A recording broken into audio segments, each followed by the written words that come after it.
आणि निवडणुकीला आता तुम्ही सामोरे जाताय? जैसे की आज माघार घेण्याची लास्ट डेट होती आणि मी अपना फॉर्म ठेवलेला आहे. जसे की मी अगोदर पण सांगितला होता की आज तुम्ही बघू शकता की लोकशाही राहिलेली नाहीये. आज काँग्रेस जैसा राष्ट्रीय पक्ष जे आज आजादीपासून लढत आहे त्यांनी माघार घेतली, तो आज आपल्या महाराष्ट्रासाठी खूप एक लज्जास्पद गोष्ट आहे की काँग्रेस सारखे मोठे पक्षांनी माघार घेतली. आणि याच्यामध्ये धन्या मुंडे आणि देवेंद्र फडणवीस साहेब असा विचार करताय की सगळा महाराष्ट्र जे आहे ते आपल्या पद्धतीने चालवणार आहे. तो असं मी होऊ देणार नाही. मी पण माघार घेणार होती क्योंकि राष्ट्रवादीचे 2-3 लोकांसोबत माझा बोलणं झाला, मोठे नेते आहे त्यांच्यासोबत माझा बोलणं झाला होता काल रात्री. आणि मी विचार केला होता की नाही, मी माघार घेणार आहे. एक महिला सोबत आपल्याला सहानुभूतीची लाट आहे आणि मी इतकी मोठी पण नाहीये की मी ताई समोर लढू. पण मी येताना मी एक पोस्ट बघितली, माझ्या डोक्यात फिरलं की ते पोस्ट मध्ये काय होता, धन्या मुंडे आणि सीएम साहेब आपले देवेंद्र भाऊ त्यांचा फोटो होता. आणि धन्या मुंडेनी आपले काँग्रेसचे नेता कोण येते हर्षवर्धन सपकाळ साहेबांना कॉल केला आणि काँग्रेसच्या उमेदवारांनी माघार घेतली. तो मी विचार केला, अरे कोणीतरी मर्द असला पाहिजे ना, कोणीतरी असा मर्द असला पाहिजे या महाराष्ट्रामध्ये जे कोणीतरी आपले जे महापुरुष झालेले आहे त्यांच्यासाठी लढलं पाहिजे.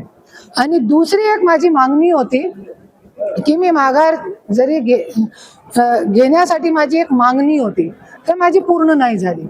ते माझी मागणी हे होती की जरी अजित दादा का जे FIR चा आज रोहित दादा आवाज उचलत आहे ते जरी FIR मला दिली माझ्या हातामध्ये तर मी माघार घेते. क्यों? क्योंकि अजित दादाला न्याय भेटू शकते जरी FIR झाली तर.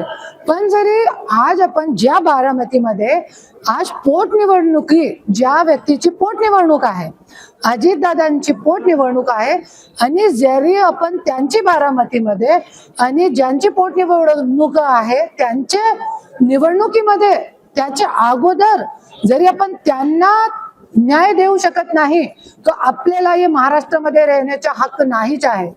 आणि आज सगळ्यांपेक्षा महाराष्ट्राचा मोठा मुद्दा कोणता आहे तो आज अजितदादाच्या जे निधन कसं झालेलं आहे या गोष्टीवरती जे आज रोहित दादा मागणी करत आहे त्याच्या FIR झाली पाहिजे. आणि ते माझी मागणी होती, ते पूर्ण नाही झाली. तो मी आपला फॉर्म ठेवलेला आहे आणि याच्या पुढे पण मी इलेक्शन पूर्ण लढणार आहे आणि जिंकण्याचा प्रयत्न पण मी करणार आहे. फक्त एक मुद्दा नाहीये, आज खरोखर आपले सुनेत्रा वहिनी सोबत सहानुभूतीची लाट आहे, पण आम्हाला आमच्या समोर एक और लक्ष आहे, अजित दादाला पण आम्हाला न्याय द्यायचा आहे. ज्याची मागणी आपली सुनेत्रा वहिनी किंवा त्यांचे मुलगे करत नाही, तो या गोष्टीवरती पण सगळे विचार करून मी आपला फॉर्म ठेवलेला आहे आणि मी लढणार आहे. राष्ट्रीय पक्ष या निवडणुकीचा उमेदवार नाही कसं पाहताय? काय राष्ट्रीय पक्ष किंवा प्रादेशिक पक्षाचा उमेदवार निवडणुकीमध्ये नाही आहे. मी आहे ना, माझा पक्ष स्वराज्य शक्तीचे नाही, राष्ट्रीय पक्ष आहे. तो मी एकटी आहे. आणि याच्यासाठी मी त्या दिवशी पण सांगितला होता की मी त्याच्यासाठी फॉर्म टाकलेला आहे. चालेल, मला जरी माझे जे उमेदवार ते आहे, आमचे जे कार्यकर्ते आहे त्यांच्या जर भले आम्हाला मतदान पडेल, 50 मतदान पडू द्या, पण जे आपले महापुरुष झालेले आहे त्यांचे विचार आम्ही घेऊन चालणार आहे आणि जे आहे आम्ही लढणार आहे. आणि आज अजित दादाची बारामतीमध्ये मी हेच मुद्दा घेऊन चालणार आहे की जोपर्यंत आज अजित दादाला आज बारामतीमध्ये न्याय भेटू शकत नाही तो माझ्यासारखी महिलांना काय न्याय भेटणार आणि कोणाला न्याय भेटणार नाही. और जरी हे मोठे सत्ताधारी लोक न्याय देऊ शकत नाही तो हे लोकांना सत्तामध्ये बसण्याचा हक्क नाहीच आहे. ताई, तुम्ही जसं पाहायला गेलं तर बीड हा मुंडेंचा बालेकिल्ला मानला जातो, जसं बारामती देखील पवारांचा बालेकिल्ला मानला जातो. तर मुंडे पहिल्यांदा बारामतीमध्ये येऊन पवारांना आव्हान देतात, कसं निवडणुकीला सामोरे जाणार? असू द्या ना, काय लढने का मजा तो वही आता है जहां लढने वाला मजबूत हो। और राजकारण मध्ये माझे जे आयडियल आहे, माझे राजकारण मध्ये जे आयडियल आहे ते कोण आहे? शंभूराजे, छत्रपती शिवाजी महाराजांचा मुलगा शंभूराजे माझे आयडियल आहे, ज्यांना किती मोठी मोठी ऑफर आली होती पण माघार घेतली नाही। तेच विचार घेऊन मी छत्रपती शिवाजी महाराज नसून त्यांनी मी आयडियल मानलेला आपला, क्योंकि त्यांचे जखमावर नमक छिडकला, काय काय ऑफर नाही होती त्यांना, पण त्यांनी माघार घेतली नाही। तसंच त्यांच्या शंभूराजेच्या विचारावर चलणारी मी आहे।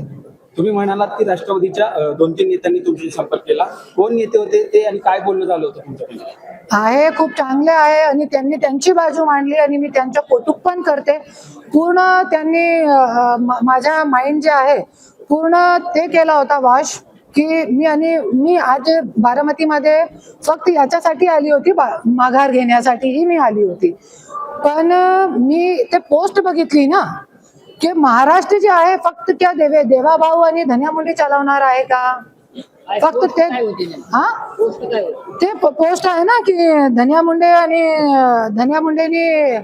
आपले काँग्रेसचे नेता कोण आहे, हर्षवर्धन सपकाळ सोबत बोलणं केला आणि काँग्रेसच्या उमेदवारांनी माघार घेतली। तो एक लक्षात ठेवा, महाराष्ट्राची जनताला मी एकच बोलते, हे मोठे मोठे राजकारणी लोक आज काँग्रेस सारखा पक्ष विकू शकता, पण करुणा मुंडेला खरेदी करण्याची कोणीचीही लायकी नाही आहे। धनंजय मुंडेंनी तुमच्याशी संपर्क साधण्याचा प्रयत्न केला का?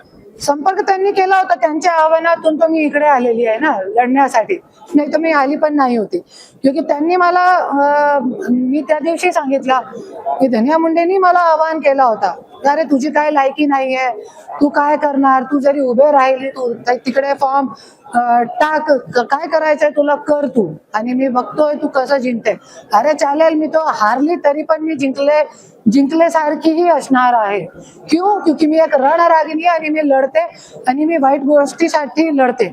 आणि आता पण मी सांगितलं, जरी दादाची FIR माझ्या हाता लागली होती, आज कालपासून मला हाता लागली होती दादांची FIR, तो मी आज माघार घेतली असते।